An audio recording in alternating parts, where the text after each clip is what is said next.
The stench hit me first, a metallic tang of ozone and burnt electronics, thick and cloying, cutting through the sterile air of the high-security facility. Beyond the perimeter tape, the facility's pristine white corridors gave way to a scene of controlled devastation. This wasn't a bomb site, not precisely, but the destruction was surgical, focused. I stepped over a tangle of severed cables, my boots crunching on shards of reinforced glass, the sound echoing in the unnatural quiet. Reed, the lead detective, a man whose patience often wore thin under pressure, called out from a cluster of uniformed officers.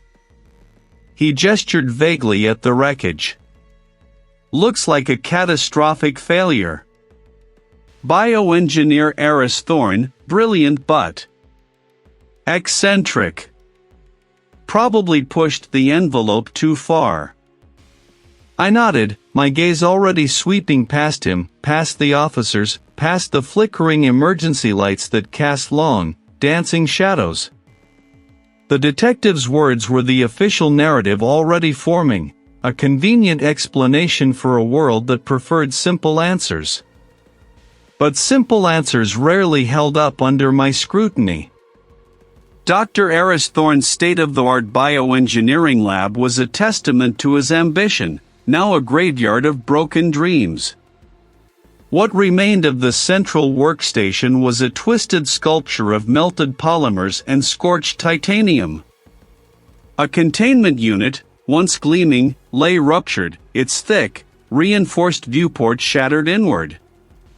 The air shimmered faintly, a residual heat clinging to the surfaces. My eyes traced the path of the explosion, or whatever it was. It wasn't uniform. There was a focal point, yes, but the radiating damage felt deliberate.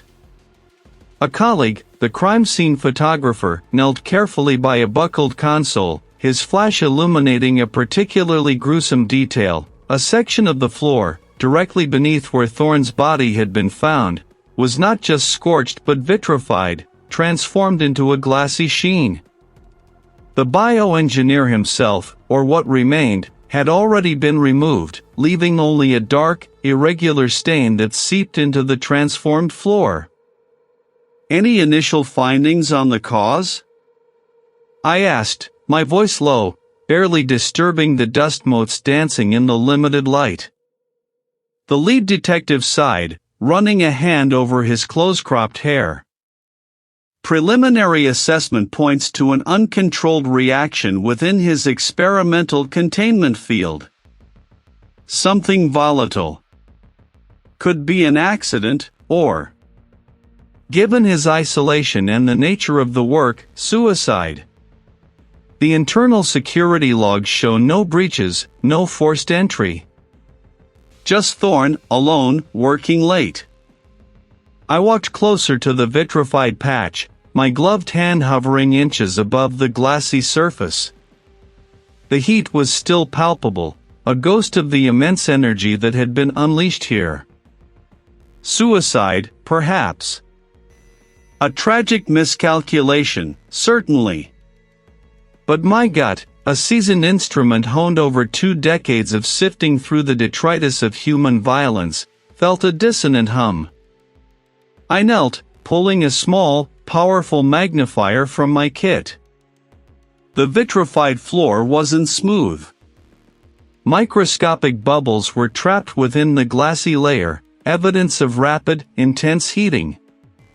It wasn't part of the floor's original composition, nor did it match the known materials used in Thorne's experimental setup. It was a shimmering, almost iridescent dust, embedded within the vitrified matrix, not merely resting on top. My mind began its silent dance, piecing together fragments, questioning assumptions. If this was an uncontrolled reaction, a general explosion, why this particular residue? And why was it embedded in the vitrified material, suggesting it was present during the extreme heat event, rather than a byproduct? A catastrophic accident would have left a mess, yes, but this felt Curated. I spent another hour in the lab, meticulously collecting samples, scorched fragments of equipment, swabs from the vitrified floor, air samples, and, most importantly, several slivers of the crystalline residue, carefully scraped and sealed in individual evidence files. The lead detective watched me, a familiar blend of respect and exasperation on his face. He knew I chased ghosts, but he also knew those ghosts often led to answers. I moved into the crime lab evidence processing clean room, the bright, unforgiving lights reflecting off the polished steel surfaces. Donning a fresh set of coveralls, gloves, and a mask, I placed the vials onto the workstation. Under the powerful magnification of the stereo microscope, the crystalline residue revealed its secrets. It wasn't a single substance. It was a composite, a peculiar alloy of trace metals and what appeared to be an inorganic compound I couldn't immediately identify. More importantly, its morphology was uniform, almost engineered. This wasn't random fallout. This was a specific material, precisely where it shouldn't have been, fused into the very evidence of destruction. My gaze drifted to the digital image of Thorne's lab, displayed on a monitor beside my microscope. The twisted metal, the shattered glass, the vitrified floor. And on that floor, embedded, this strange, almost alien dust. The official narrative, the one about the brilliant bioengineer's tragic accident or desperate suicide, began to fray around the edges. Someone had gone to extraordinary lengths to create this specific scene, and in doing so, had left a single, glittering thread for me to pull. My gut, a seasoned instrument honed over 2 decades of sifting through the aftermath of human cruelty and folly, had whispered of something more. The air in the room was a sterile hum, a constant filtration system scrubbing away every particulate, every stray odor. I stood over the stainless steel table, a silent witness as the lead pathologist, a woman with a meticulous hand and an encyclopedic knowledge of human trauma, worked on Thorne. The fluorescent lights glinted off the chrome instruments, off the plastic sheeting that lined the room, off the pallid skin of the deceased bioengineer. Thorne's remains, though severely compromised, still retained a haunting echo of the man he once was. The primary cause of death is consistent with massive thermal trauma and barotrauma, the pathologist stated, her voice calm, professional, as she meticulously documented her findings. Extensive 3rd and 4th degree burns across 70% of the body. Internal organ rupture indicative of a significant pressure wave. I nodded, my gaze sweeping over the scene. Standard. Expected, given the state of the lab. But my eyes snagged on the details. And the burn patterns? I asked, leaning closer, my breath barely disturbing the filtered air. She gestured with a gloved hand, pointing to an area on Thorne's upper torso. Note the depth here, read. Almost cauterized. Yet, just inches away, on the forearm, the damage is superficial by comparison. And no signs of typical blast fragmentation, no embedded debris in the deeper tissues that I'd expect from an uncontrolled explosion of that magnitude. That was it. The inconsistency. A catastrophic lab accident, a true uncontrolled explosion, would have been indiscriminate, a chaotic ballet of fire and force. This was too precise in its devastation in some areas, too sparing in others. It suggested a directed energy, perhaps, or a very specific sequence of events that defied the random nature of an accident. My eyes narrowed, tracing the lines of injury, searching for anything amiss. I moved around the table, examining the singed remnants of Thorne's lab coat, already bagged and tagged, but brought out for my inspection. The fabric was fused in places, but the weave, even under the pathologist's high magnification lamp, showed no signs of chemical residue beyond what would be expected from combustion. Then, I saw it. Tucked beneath the nail of Thorne's left index finger, a tiny, almost imperceptible fleck. It wasn't organic, not skin or fiber. It looked like nothing I'd ever encountered in a lab environment. "Hold there," I said, my voice sharper than I intended. The pathologist paused, her scalpel hovering. I pointed with a gloved finger. "That. Under the nail." She peered closer, then retrieved a pair of fine-tipped tweezers. With practiced ease, she extracted the shard and placed it on a clean slide. Under the microscope, its crystalline structure became clear. It was a mineral, not a common one. Its facets caught the light, throwing off tiny rainbows. "I'll send this for spectrographic analysis immediately," the pathologist said, her brow furrowed. "But I can tell you, Reed, this is not a substance typically found in a bioengineering research facility. Not even in one as experimental as Thorne's." My internal shout grew louder. Not a lab accident. This was deliberate. Someone had been close to Thorne, close enough for this unique particle to transfer. Close enough to ensure the accident looked convincing, yet left these subtle, damning inconsistencies. Later that afternoon, after the preliminary findings had been logged in the trace evidence sent to the analytical department, I found myself in a small conference room adjoining the main investigation office. The air here was less sterile, thick with the scent of stale coffee and printer toner. A junior detective, still looking a bit green around the edges, had laid out the initial interview summaries. "We've got a couple of names that keep surfacing," the detective began, tapping a file. "First, a rival scientist, a Dr. Silas Vance. Apparently, Vance and Thorne had a rather heated professional relationship. Vance heads a competing research division at a major corporate entity, and there were rumors Thorne's current project was on the verge of eclipsing Vance's own work." I listened, my mind already sifting through the information. Academic rivalry, corporate espionage. Classic motives. Thorne's groundbreaking research, potentially world-changing, would be a high-stakes prize.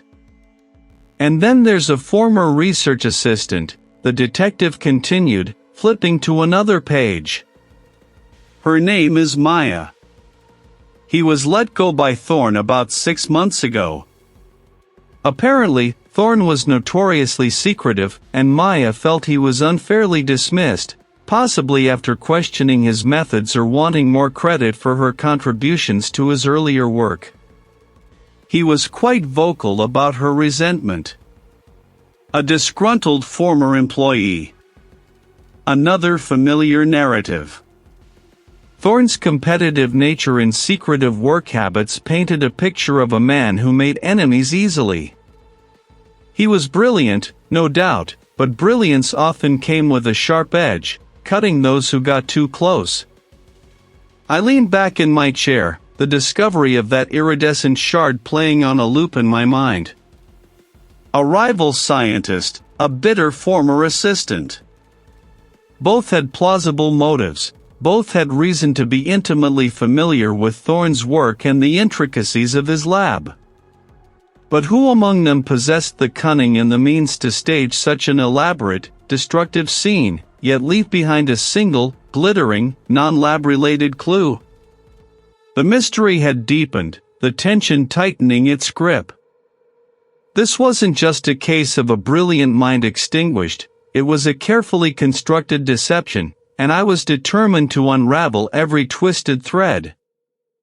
I leaned back in my chair, the plastic squeaking faintly under my weight. The image of Thorne, brilliant and guarded, clashed with the scene of his final moments. A man of such meticulous control, succumbing to a careless error? Or was it something more deliberate, meticulously orchestrated by a hand that knew his habits, his vulnerabilities? The thought gnawed at me.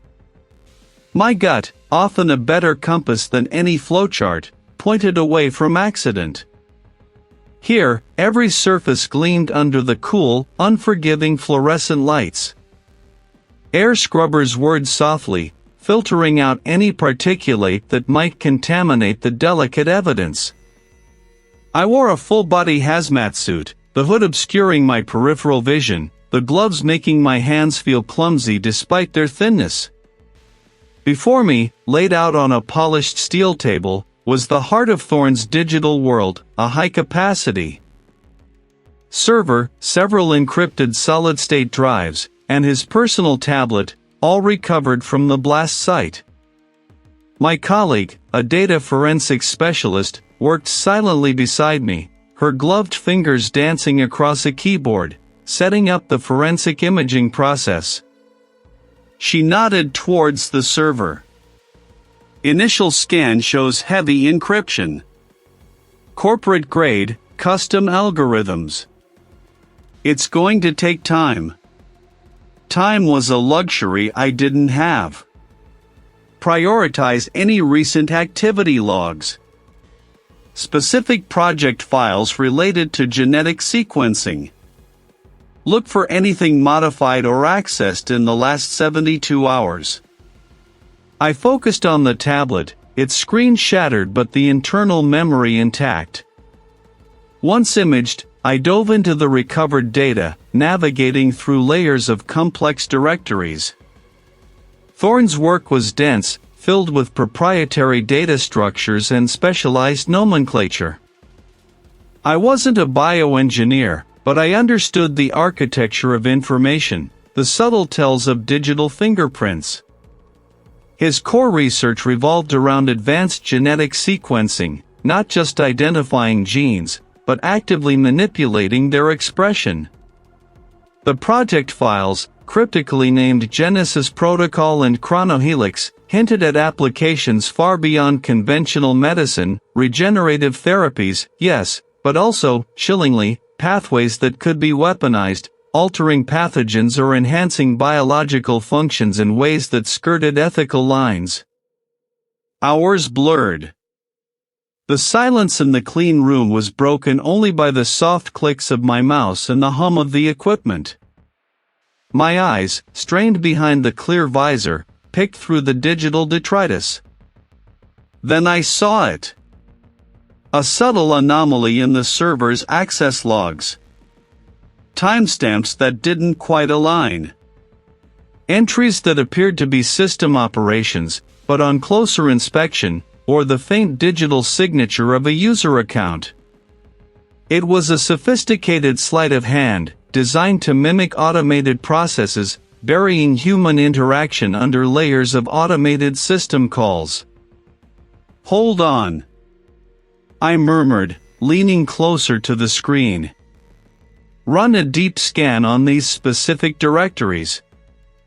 I pointed to a cluster of files marked ch_variant_sequencing. Look for fragmented data. Overwritten sectors, anything that suggests a partial deletion or attempted wipe. The data forensics specialist adjusted her focus, her brow furrowed. That would take serious effort to conceal. We're talking about a professional-grade cleanup. Exactly. I traced a pattern on the screen. Look at the size discrepancies here. The metadata suggests a larger file size than what's actually present. It's like someone tried to erase a blackboard but left faint impressions of the writing underneath. Minutes stretched, then an alert flashed on his monitor. You were right, Reed. There are remnants. Highly fragmented, but unmistakable. Someone attempted a full overwrite and deletion of critical files within the ch_variant_sequencing project. It wasn't a casual deletion, this was an intentional, multi-pass wipe and recent. Within the last 48 hours. My breath hitched, a faint fog on my visor. This wasn't a lab accident. This wasn't even a suicide. This was an execution, and the killer had tried to sanitize the crime scene, not just physically, but digitally. The attempted wipe pointed to a motive tied directly to Thorne's research, to the very heart of the Genesis protocol and its potentially world-changing or world-ending applications. Whoever killed Thorne didn't just want him dead, they wanted his final work erased, or perhaps, stolen and hidden. I needed to speak with Maya, Thorne's assistant, again. Her initial statements had been vague, almost rehearsed. I removed my hazmat suit, the cool air a welcome shock against my skin, and headed towards the interview room. She sat hunched in the chair, hands clasped tightly in her lap, her eyes red-rimmed. Specifically, in the last week. She hesitated, her gaze darting towards the door. He was different. More agitated. Paranoid, even. He kept saying someone was watching the project, trying to get in. He installed extra firewalls, changed access codes daily. Did he mention anyone specific? Any rivals, colleagues, or former employees? She shook her head slowly. No names. Just them. He said they didn't understand the scope, the danger. He was convinced his work was being monitored. That explained the sophisticated data manipulation. If Thorne himself was trying to hide something, or if an external party had gained access to his off-grid work, it would be harder to trace. And the danger he spoke of? What exactly was it? Maya shivered, pulling her arms tighter around herself. He wouldn't say. Just that the Genesis protocol could change everything. For better or for worse. He seemed afraid of what he had created, and terrified someone else would get their hands on it. Her fear was palpable, a tangible thing in the sterile room. Thorne's paranoia, the sophisticated digital cover-up, the nature of his research, it all clicked into place. This wasn't a simple case of corporate espionage or academic rivalry. Someone wanted Thorne's secrets, and they were willing to kill to get them, and then erase all traces of the transaction. The lab accident wasn't a miscalculation, it was a deliberate, explosive attempt to obliterate the evidence of a far more insidious crime. And I had just peeled back the first layer.